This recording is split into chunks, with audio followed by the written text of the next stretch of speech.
24 का चुनाव जैसे जैसे नजदीक आ रहा है, मोदी सरकार में मोदी के मंत्री, एमएलए, तमाम प्रवक्ता, कार्यकर्ता बिगुल बजा रहे हैं और लगातार बगावत करने की कोशिश कर रहे हैं। सोचिए, भारतीय जनता पार्टी एक तरफ दावा करती है 400 पार का, 400 पार वाली सरकार के एमएलए पार्टी को छोड़कर कांग्रेस ज्वाइन कर रहे हैं। किस तरीके से भारतीय जनता पार्टी में भगदड़ मच गई है, तमाम बीजेपी में लगातार बगावत शुरू हो चुकी है। चुनाव से पहले तमाम लोग जो हैं पार्टी को छोड़कर कांग्रेस पार्टी में शामिल हो रहे हैं। कांग्रेस लगातार एसटी, एससी, ओबीसी की बात कर रही है, बहुजनों की भागीदारी की भी बात कर रही है और सोचिए लगातार बीजेपी की पोल पट्टी खोल रही है। चाहे इलेक्ट्रल बॉन्ड हो, ईवीएम जैसा गंभीर मुद्दा हो, देश भर में जो लोग महंगाई, बेरोजगारी, भ्रष्टाचार से परेशान हैं, जबकि अपनी सफाई में तो देश के गृह मंत्री कह रहे थे कि इलेक्ट्रल बॉन्ड तो हम भ्रष्टाचार खत्म करने के लिए लाए थे।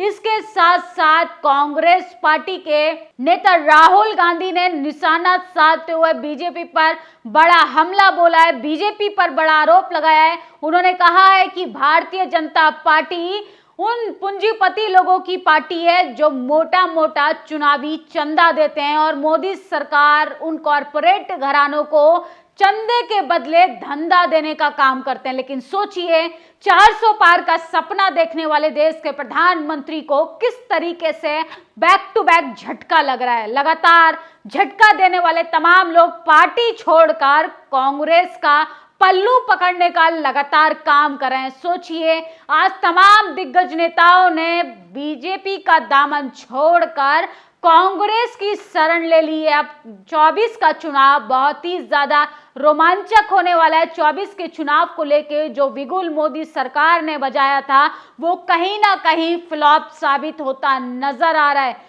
सोचिए, अगर आप एग्जिट पोल करेंगे सोशल मीडिया पर जाकर तो सबसे पहली पसंद पीएम के रूप में राहुल गांधी जनता के बीच में चहेते चेहरा बन चुके हैं। इसके साथ साथ नरेंद्र मोदी को भी लोग इफ एंड बट जैसी चीजों के जरिए आशंका जता रहे हैं कि अगर ईवीएम में गड़बड़ी नहीं हुई तो मोदी सरकार जीतने की कगार पर बिल्कुल फ्लॉप साबित हो चुकी है। मोदी सरकार का 400 पार का जो डंका है वो पूरी तरह से फुस हो चुका है। इसके साथ साथ सोचिए, पप्पू यादव 5 बार के धाकड़ एमएलए आज वो भी कांग्रेस में शामिल हो गए। इसके साथ साथ बीएसपी छोड़ के आने वाले कुंवर दानिश अली ने भी कांग्रेस ज्वाइन कर ली। इसके साथ सोचिए, बीजेपी के एमएलए, जम्मू कश्मीर के एमएलए लाल सिंह ने आज फाइनली बीजेपी से बगावत कर कांग्रेस का दामन थाम ही लिया। 24 का चुनाव बहुत ही ज्यादा रोमांचक होने वाला है। इसके साथ साथ मोदी का जो चुनावी समीकरण था पूरी तरीके से फ्लॉप साबित हो चुका है। आप देखेंगे कि 10 साल बेमिसाल का डंका बजाने वाले डंकापति प्रधानमंत्री कैसे जनता के बीच में फ्लॉप साबित हुए हैं। लेकिन सोशल मीडिया लगातार उन तमाम मुद्दों को जनता तक उठाने की कोशिश कर रहा है जो जनता की रोटी, रोजगार, तमाम उन जरूरी मुद्दों से जुड़ा है जिनके जरिए लोगों का जीवन यापन निर्भर करता है। लेकिन सोचिए, भारत जोड़ो यात्रा के बाद जो राहुल गांधी ने भारत जोड़ो न्याय यात्रा शुरू की थी उसका इतना बड़ा इम्पैक्ट होगा कभी सोचा नहीं था। सोचिए, सोशल मीडिया पर पूरा भूचाल सा आया, लेकिन टीवी, अखबार लगातार 400 पार डंका वाली सरकार का डंका बजा रही है, 400 पार का दावा कर रही है। लेकिन देश की जनता, 80 करोड़ लोग जनता जो है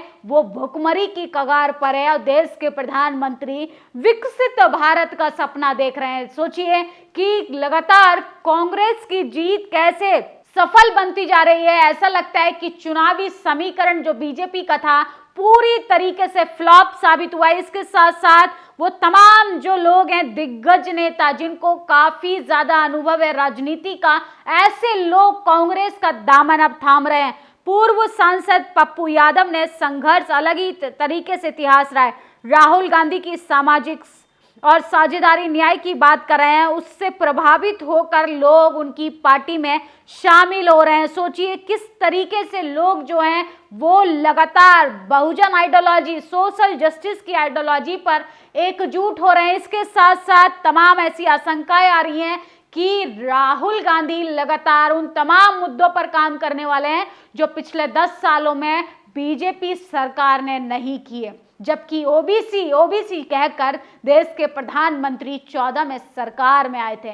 सत्ता में आते ही सबसे पहले उन्होंने ओबीसी को ही नजरअंदाज कर दिया। आज देश की जनता महंगाई, बेरोजगारी, भ्रष्टाचार से परेशान है और देश के गृह मंत्री कहते हैं कि हम इलेक्टोरल बॉन्ड जो है भ्रष्टाचार को खत्म करने के लिए लाए थे।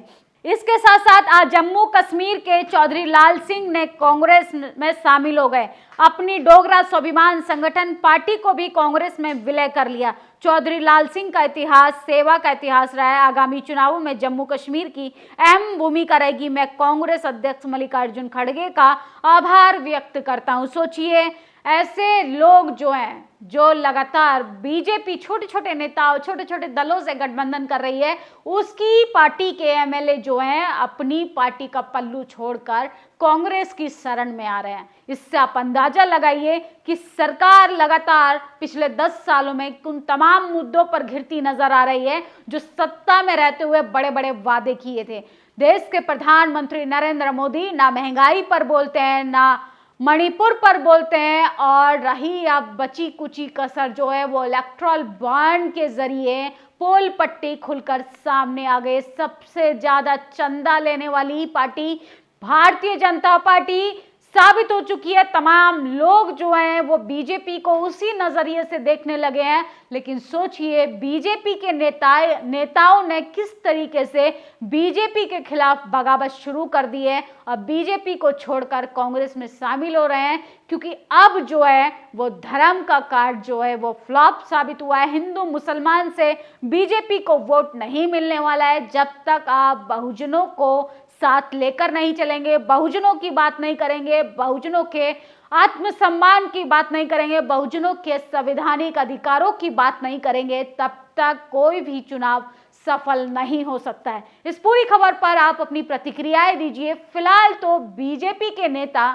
बीजेपी पे ही भरोसा करने के लिए राजी नहीं है, इसीलिए वो तमाम लोग उसका दामन छोड़कर राहुल गांधी के पास आ रहे हैं। वो राहुल गांधी जिसको टीवी अखबार ने लगातार पप्पू घोषित करने की कोशिश की थी, और सोचिए वही राहुल गांधी आज तमाम तरीके के उन तमाम जरूरी मुद्दों पर बात कर रहे हैं और जनता के बीच पहुंचकर जनता की तकलीफों को जानने की कोशिश करें। चाहे 69,000 शिक्षक भर्ती का घोटाला हो, चाहे लोगों के यूपीएससी जैसे स्कैम को लेके हो, पेपर लीक की समस्या हो, महंगाई को, बेरोजगारी को, महिलाओं की असुरक्षा को लेके हो, उन जरूरी मुद्दों को राहुल गांधी लगातार उठा रहे हैं। और सोचिए अब एसटी एससी ओबीसी की जो बात करेगा 24 में सत्ता में तो वही राज करेगा। इस वीडियो पर आप अपनी प्रतिक्रिया जरूर दीजिए। शुक्रिया।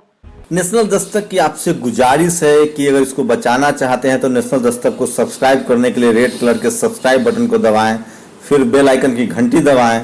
नेशनल दस्तक को बचाने के लिए बहुत जरूरी है कि हर खबर को शेयर करें, लाइक करें, कमेंट जरूर करें।